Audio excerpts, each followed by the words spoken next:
এই রকম গরম গরম ভাতের সঙ্গে যদি দই কাতলা থাকে, আশা করি আপনাদের সবারই ভালো লাগবে। আর এই দই কাতলার রেসিপিটা খুব সহজেই ঘরোয়া পদ্ধতিতে কম সময়ে হয়ে যায়। যারা কাজে সবসময় ব্যস্ত থাকেন তারা এইভাবে খুব সহজে দই কাতলাটা করে নিতে পারেন। তার সঙ্গে গরম গরম যদি মাছ ভাজা থাকে তাহলে গরম ভাতটা খেতে আর কোনো কষ্ট হবে না, সবাই আনন্দ করে খাবে। নমস্কার বন্ধুরা, রন্ধনিকা 48 চ্যানেলে আপনাদের সবাইকে স্বাগত জানাই। আজ আপনাদের একটা নতুন রেসিপি করে দেখাবো। চলুন তবে রেসিপিটা শুরু করা যাক। কাতলা মাছটা এত সুন্দর ছিল, দেখে খুব ভালো লাগছিল, তাই কাতলা মাছ নিয়ে নিলাম। নিয়ে বাড়িতে নিয়ে যেয়ে আঁশ ছাড়িয়ে পরিষ্কার করে ধুয়ে নিয়েছি।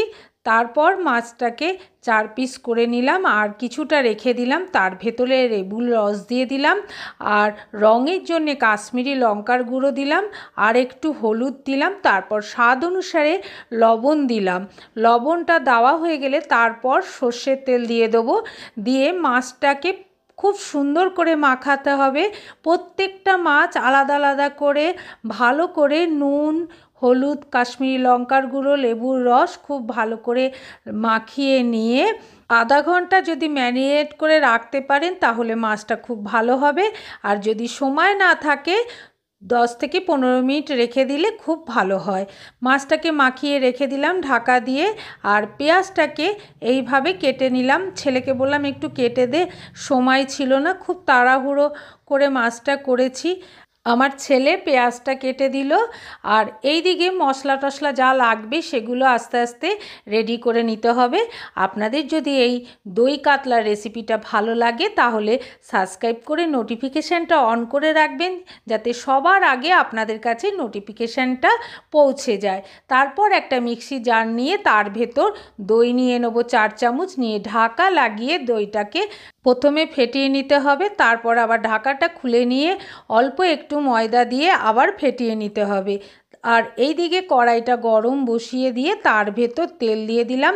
তেলটাকে খুব ভালো করে গরম করে নিতে হবে। গরম হয়ে গেলে কড়াইয়ের গায়ে লাগিয়ে দিতে হবে তেলটা। তারপর একে একে মাছগুলো কড়াইয়ের ভেতর দিয়ে দেবো। সব মাছ কিন্তু একসঙ্গে ভাজবো না, 2 পিস 2 পিস করে ভেজে নেবো।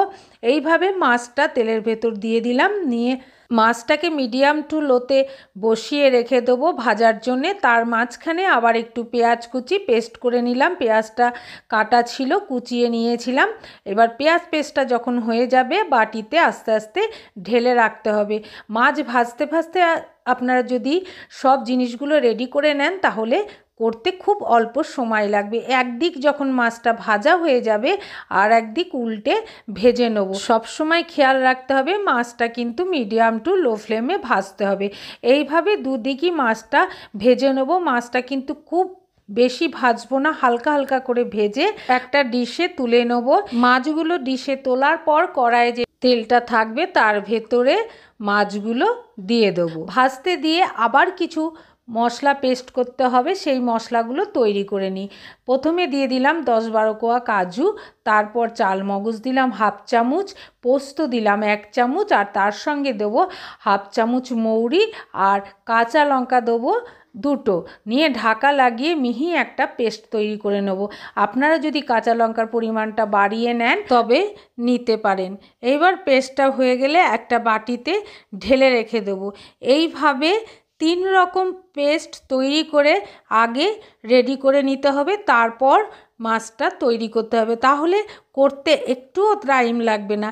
এইভাবে সব মাছগুলো ভেজে একটা ডিশে তুলে নিলাম। মাছগুলো ভাজার পর দেখতে কত সুন্দর লাগছে বলুন। গরম গরম ভাতে এই রকম যদি কাতলা মাছের পেটি পাওয়া যায় আর তার সঙ্গে এই রকম দই কাতলা যদি থাকে, আশা করি বাড়ির বড় থেকে ছোট সবাই খুব আনন্দ করে খাবে। কড়াইয়ে মাছ ভাজা তোলার পর যে তেলটা ছিল তার ভেতর এলাচ, লবঙ্গ, দারচিনি দিয়ে মশলাটাকে একটু ভেজে নেবো। ভাজা যখন হয়ে যাবে প্রথমে পেঁয়াজ বাটাটা দেবো। পেঁয়াজ বাটাটা দেওয়া হয়ে গেলে ভালো করে নেড়ে নিয়ে পেঁয়াজটাকে কিছুক্ষণ কষিয়ে নিতে হবে। পেঁয়াজের গন্ধটা যতক্ষণ না যাচ্ছে ততক্ষণ কিন্তু কষিয়ে নিতে হবে। মাঝখানে কিছু গুঁড়ো মশলা অ্যাড করে দেবো। প্রথমে দেবো ধনে গুঁড়ো, তারপর নেড়ে নিয়ে আবার কিছুক্ষণ ভাজা হয়ে গেলে তারপর দেবো জিরে গুঁড়ো। জিরে গুঁড়োটা দিয়ে নেড়ে নিলাম, নেড়ে নিয়ে কিছুক্ষণ ভেজে নেব। যখন সাইড থেকে তেল ছেড়ে আসবে তখন হলুদ দিয়ে দেবো আর কাশ্মীরি লঙ্কার গুঁড়ো দিয়ে দেবো। এইভাবে কিন্তু একে একে মশলাগুলো দিতে হবে। দিয়ে ভালো করে যখন মশলার গন্ধ আর পেঁয়াজের গন্ধটা চলে যাবে তখন যেই পেস্টটা তৈরি করেছিলাম কাজু, পোস্ত, চালমগজ, মৌরি দিয়ে সেই পেস্টটা দিয়ে নেড়ে নিয়ে ভালো করে আবার কিছুক্ষণ মশলাটাকে কষিয়ে নিতে হবে। এইভাবে একে একে মশলা দিয়ে ভালো করে কষিয়ে নিলে দেখবেন মশলাটা গন্ধ পুরোপুরি চলে গেছে। তারপর দইটাকে দিয়ে দেবো গরম অবস্থাতেই। দেখুন দইটা দিলাম, কিন্তু দইটা কিন্তু ফেটে যায়নি। এইভাবে দইটা দেওয়ার পর নেড়ে নিয়ে একটু কাশ্মীরি লঙ্কার বাটিটা ধুয়ে একটু জল দিয়ে আবার নেড়ে নিলাম। নেড়ে নিয়ে তার ভেতর স্বাদ অনুসারে লবণ দিয়ে দিলাম। লবণটা দেওয়া হয়ে গেলে গ্রেভির সঙ্গে লবণটাকে মিশিয়ে নিতে হবে, নিয়ে কিছুক্ষণ ফুটিয়ে নিতে হবে। যখন ফুটে উঠবে তখন একে একে ভাজা মাছগুলো গ্রেভির ভেতর দিয়ে দিতে হবে। একটু দূরে দূরে দেবেন, তাহলে উল্টোতে খুব সুবিধা হবে। এইভাবে মাছটা দেওয়া হয়ে গেলে আস্তে আস্তে গ্রেভির সঙ্গে এইভাবে মিশিয়ে নিতে হবে। খুব আস্তে আস্তে মেশাতে হবে আর গ্যাসের ফ্লেমটা মিডিয়াম টু লো রাখতে হবে। যদি পুরোপুরি মাছটা গ্রেভিতে না ডুবে যায় তখন সাইড থেকে আস্তে আস্তে একটু করে গ্রেভি ওপর দিকে দিয়ে কিছুক্ষণ ফুটিয়ে নিতে হবে। ফোটানো যখন হয়ে যাবে এইভাবে সাইড থেকে তেল যখন ছেড়ে আসবে তখন ওপর থেকে ফ্রেশ ক্রিম দিয়ে দিতে হবে। দিয়ে আস্তে আস্তে মাছটাকে আবার নেড়ে নিতে হবে। নেড়ে নিয়ে 2-3 মিনিট ফুটিয়ে নিতে হবে। যখন ক্রিমটা গ্রেভির সঙ্গে খুব ভালো করে মিশে যাবে আর ক্রিমের একটা গন্ধ থাকে, সেই গন্ধটা যখন চলে যাবে তখন মাছটাকে নামিয়ে নিতে হবে। এইভাবে আপনারা খুব সহজেই দই কাতলা বাড়িতে করে খেয়ে দেখবেন। একটু অন্য রকমভাবে দই কাতলা আপনাদের করে দেখালাম। আশা করি আপনাদের ভালো লাগবে। আর ভালো লাগলে অবশ্যই কমেন্ট করে জানাবেন। কমেন্ট করলে অনেক উৎসাহ বেড়ে যায়। আপনাদের কাছে অনুরোধ রইল আপনারা অবশ্যই একবার এইভাবে দই কাতলাটা বাড়িতে করে খেয়ে দেখবেন। একটু অন্য রকম টেস্ট আছে এইভাবে যদি আপনারা দই কাতলাটা করেন। আর তারপর গরম গরম ভাতের সঙ্গে অবশ্যই বাড়ির সবাইকে খেতে দেবেন। খুব ভালো লাগবে। বাড়ির বড় থেকে ছোট সবাই খুব আনন্দ করে খেয়ে নেবে। অবশ্যই 1 পিস করে ভাজা মাছ দেবেন।